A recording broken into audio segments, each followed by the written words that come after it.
Les chefs religieux veulent faire mourir Jésus. Dans 2 jours, c'est la fête de la Pâque et la fête des pains sans levain. Les chefs des prêtres et les maîtres de la loi cherchent un moyen pour arrêter Jésus en secret et pour le faire mourir. En effet, ils se disent « Il ne faut pas l'arrêter pendant la fête, sinon le peuple va se révolter. » Une femme met du parfum sur la tête de Jésus. Jésus est à Béthanie, dans la maison de Simon le lépreux. Il est en train de manger. Une femme arrive avec un très beau vase, plein d'un parfum très cher, fait avec du nard pur. Elle casse le vase et elle verse le parfum sur la tête de Jésus. Alors quelques-uns des invités ne sont pas contents du tout et ils se disent entre eux « Elle a gaspillé ce parfum ?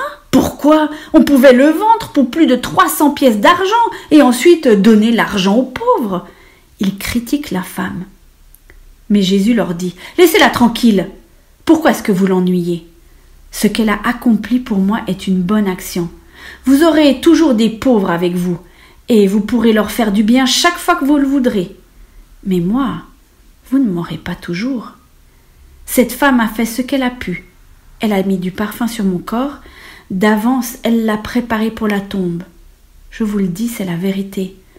Partout où on annoncera la bonne nouvelle, dans le monde entier, on racontera ce que cette femme vient de faire et on se souviendra d'elle. Judas décide de livrer Jésus. Judas Iscariote, l'un des 12 apôtres, va voir les chefs des prêtres. Il veut leur livrer Jésus. Les chefs sont très contents d'entendre cela et ils promettent de donner de l'argent à Judas. Celui-ci cherche une bonne occasion pour leur livrer Jésus. Jésus fait préparer le repas de la Pâque. C'est le premier jour de la fête des pains sans levain, le jour où on doit tuer les agneaux pour la Pâque. Les disciples disent à Jésus « Nous allons te préparer le repas de la Pâque. Où veux-tu le manger ?» Jésus envoie 2 de ses disciples en disant « Allez à la ville et vous rencontrerez un homme qui porte un pot d'eau. Suivez-le, il entrera dans une maison. Et vous direz au propriétaire de la maison « Le maître te demande « Où est la pièce où je vais manger le repas de la Pâque avec mes disciples ?» En haut de la maison, le propriétaire vous montrera une grande pièce toute prête avec tout ce qu'il faut. C'est là que vous préparerez le repas pour nous. » Les disciples partent et ils vont à la ville. Ils trouvent tout comme Jésus leur a dit et ils préparent le repas de la Pâque. Jésus annonce qu'un des disciples va le livrer. C'est le soir. Jésus arrive avec les 12 apôtres. Ils s'installent pour le repas et ils se mettent à manger. Alors Jésus déclare « Je vous le dis, c'est la vérité. L'un de vous va me livrer. C'est l'un de ceux qui mangent avec moi. » Les disciples deviennent tristes et ils demandent à Jésus, l'un après l'autre « Est-ce que c'est moi ?» Jésus leur dit « C'est l'un d'entre vous, les 12 apôtres, celui qui met la main avec moi dans le même plat. Le Fils de l'homme va mourir, comme les livres saints l'annoncent. Mais quel malheur pour celui qui livre, le Fils de l'homme. Pour cet homme-là, ce serait une bonne chose de ne pas être né. » Le repas du Seigneur. Pendant le repas, Jésus prend du pain. Il dit la prière de bénédiction. Il partage le pain et le donne à ses disciples en disant « Prenez, ceci est mon corps. » Ensuite, il prend une coupe de vin. Il remercie Dieu. Il donne la coupe à ses disciples et ils en boivent tous. Jésus leur dit « Ceci est mon sang, le sang de l'alliance de Dieu. Il est versé pour un grand nombre de gens. Je vous le dis, c'est la vérité. Je ne boirai plus du vin jusqu'au jour où je boirai le vin nouveau dans le royaume de Dieu. » Jésus annonce l'abandon de Pierre. Jésus et les disciples chantent les psaumes de la fête. Ensuite, ils vont au mont des Oliviers. Jésus leur dit « Vous allez tous m'abandonner. En effet, on lit dans les livres saints « Je vais tuer le berger et les moutons partiront de tous les côtés. » Jésus ajoute « Mais quand je me réveillerai de la mort, je vous attendrai en Galilée. » Pierre lui dit « Tous les autres t'abandonneront peut-être, mais pas moi. » Jésus lui répond « Je te le dis, c'est la vérité. Aujourd'hui, cette nuit même, avant que le coq chante 2 fois, toi, tu diras 3 fois que tu ne me connais pas. » Mais Pierre insiste. « Mais si je dois mourir avec toi, je ne dirai jamais que je ne te connais pas. » Et tous disent la même chose. Jésus prie à Gethsémané.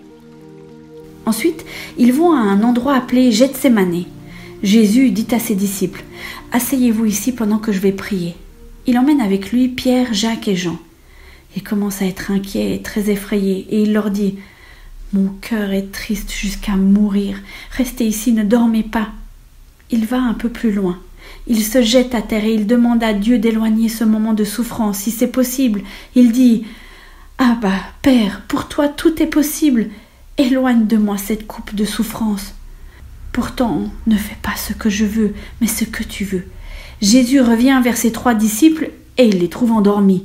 Il dit à Pierre « Simon, tu dors ? Tu n'as pas eu la force de rester éveillé, même pendant 1 heure. Restez éveillé et priez pour pouvoir résister quand l'esprit du mal vous tentera. Vous désirez faire le bien, mais vous n'avez pas la force de résister au mal. » Jésus s'éloigne encore et il fait la même prière. Il revient vers les 3 disciples et il les trouve endormis. Ils ne peuvent pas garder leurs yeux ouverts et ils ne savent pas quoi lui dire. Une 3e fois, Jésus s'éloigne et il revient. Il dit à ses disciples « Mais vous dormez encore et vous vous reposez. C'est fini, c'est le moment. Le Fils de l'homme va être livré aux mains des pécheurs. Levons-nous, allons. Voyez, l'homme qui me livre est arrivé. » Jésus est arrêté. Au même moment, pendant que Jésus dit cela, Judas, l'un des 12 apôtres, arrive. Il y a avec lui une foule de gens avec des armes et des bâtons. Ils viennent de la part des chefs des prêtres, des maîtres de la loi et des anciens. Judas, celui qui livre Jésus, a déjà expliqué à la foule ce qu'il va faire. Il leur a dit « L'homme que je vais embrasser, c'est lui. Arrêtez-le, emmenez-le et gardez-le bien. » En arrivant, Judas s'approche tout de suite de Jésus et lui dit « Maître !» Puis il l'embrasse. Alors les gens mettent la main sur Jésus et ils l'arrêtent. Un des disciples prend son épée, il frappe le serviteur du grand prêtre et lui coupe l'oreille. Jésus leur dit « Vous êtes venus me prendre avec des armes et des bâtons, comme pour arrêter un bandit.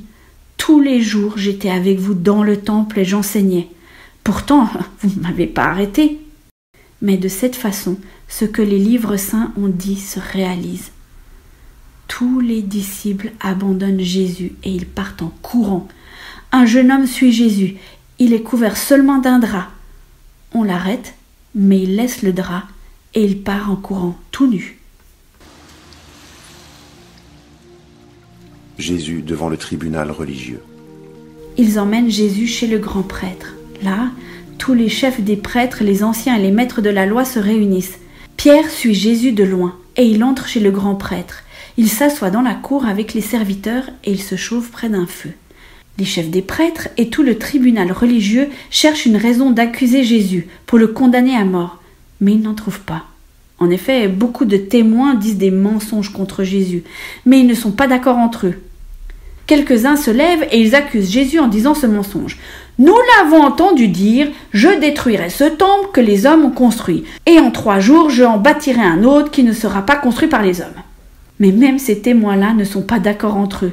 Alors le grand prêtre se lève devant tout le monde et il demande à Jésus « Tu ne réponds rien ? Qu'est-ce que ces gens disent contre toi ?» Mais Jésus se tait. Il ne répond rien.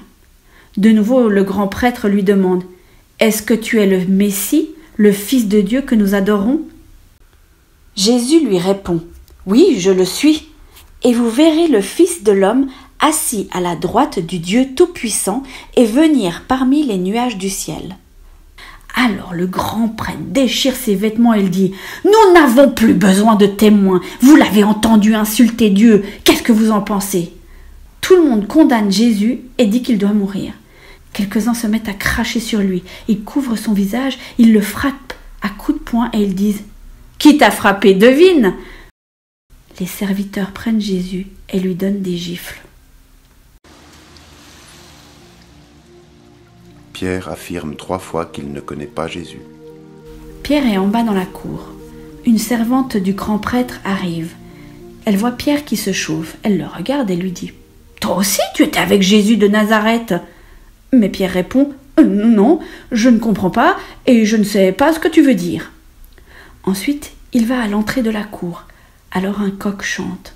La servante voit Pierre et elle recommence à dire à ceux qui sont là « Cet homme est un de ses disciples. » Mais Pierre dit encore une fois « Non, pas du tout. » Un peu plus tard, ceux qui sont là disent de nouveau à Pierre « Sûrement tu es un des disciples, en effet, tu es de Galilée toi aussi. » Pierre se met à dire « Que Dieu me punisse si je mens, je ne connais pas cet homme, je le jure. » Au même moment, un coq chante une deuxième fois. Alors Pierre se souvient que Jésus lui a dit « Avant que le coq chante 2 fois, tu diras 3 fois que tu ne me connais pas. » Et Pierre se met à pleurer.